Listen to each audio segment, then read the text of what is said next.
Hi, kindergarten teachers. My name is Kelly, and in this video, I'm going to walk you through the Iowa unit for kindergarten social studies. This is the last unit of social studies for the year, has 13 lessons, and takes 20 to 21 days to complete. In this unit, students are going to learn more about Iowa and how it compares to other places. So they'll do this by learning about the social scientist geographer and learn how to use maps and globes to learn more about the environment. Students are going to compare and contrast different places in Iowa, Iowa to other states, and Iowa to other continents. The compelling question for this unit is, how is Iowa the same and different as other places in the world? We have 3 supporting questions. Question 1, where is Iowa? Question 2, do all places in Iowa look the same? And question 3 is the same as the compelling question of, again, this unit is divided into 3 chapters, 1 per supporting question, and you can see the amount of lessons and the number of days for each chapter. Chapter 1 is all about maps. So we're going to focus on where Iowa is located, what's a map, and how you can use the map to follow a route. There's a slideshow you can use as you move through this unit. This unit begins with simply showing different types of maps to students. You can ask them what they see, ask them if they know what it's called.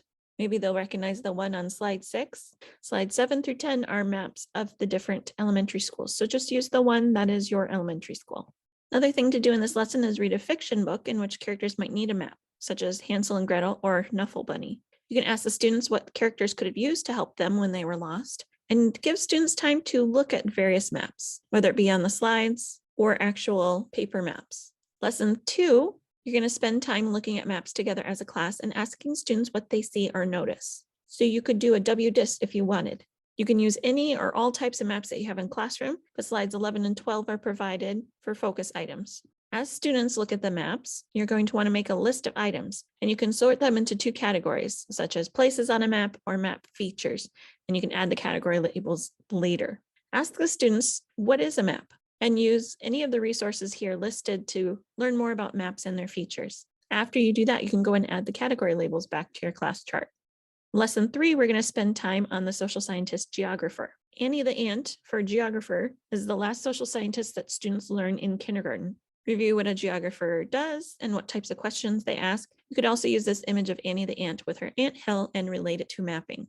After you learn about Annie the ant, you're going to compare and contrast maps and globes. There's a BookFlix book and a PebbleGo book that you can use to compare the 2. Lesson 4, we practice creating maps. So there's a video you can watch called All Around Town, and then you work together to make a map of the classroom, the school, or the playground, something that you can keep pretty simple. Later, watch the video Drawing a Map and have students create a map that shows a route to a specific location. So this will help us meet standard 13. This can be making a map from how to get from the classroom to the playground, classroom to where they wait for bus, or even classroom to the lunchroom. And this is going to be the formative assessment. In lesson 5, students create a foldable similar to the image over here of the Where Am I? There's some clip art available. Students are going to start by identifying the hometown and then give students time to write the name of their town and city or add a small picture. Then you can talk about counties. Polk is marked in red, and students can add that information to their foldable.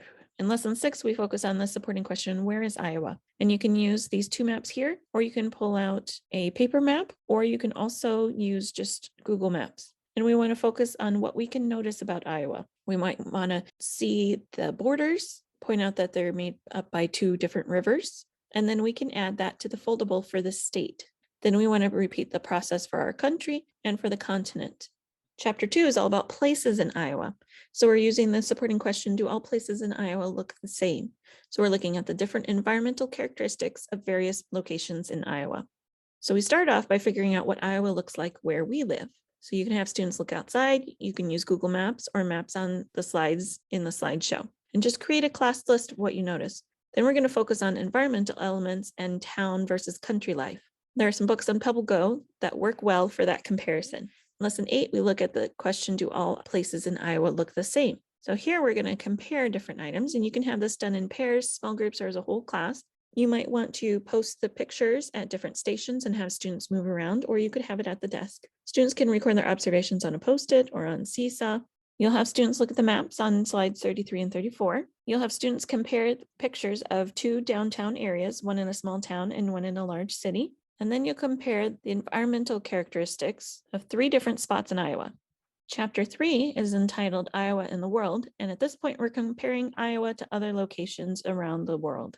So you start lesson 9 by reminding students that they've been social scientists, and then we remind students about a compelling question, what it means, and that we have supporting questions that help us answer the compelling question. Students look through the compelling question for the unit, and we figure out how to answer that question.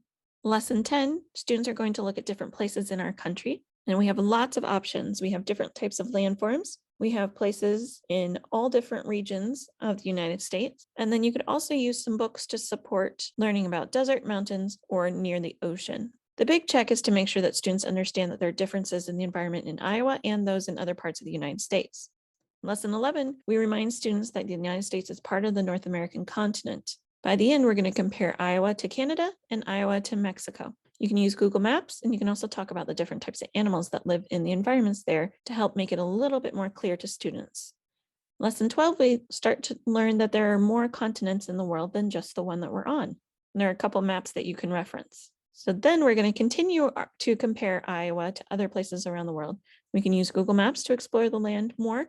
You can pick any of these resources to explore each continent. Please make sure that you do something about the Arctic or Antarctica, something about Asia, and something about Africa. If you would like to continue on and explore the remaining continents, you're more than welcome to, but at least hit these 3. Lesson 13 is the summative, and students are going to construct a response to the compelling question using examples. This meets standard 3 for the kindergarten social studies standards. I hope this video has been helpful as you prepare to teach the unit about Iowa. Please remember to reach out to your PLC leader, instructional coach, or curriculum facilitator if you have any questions or in need of any more support.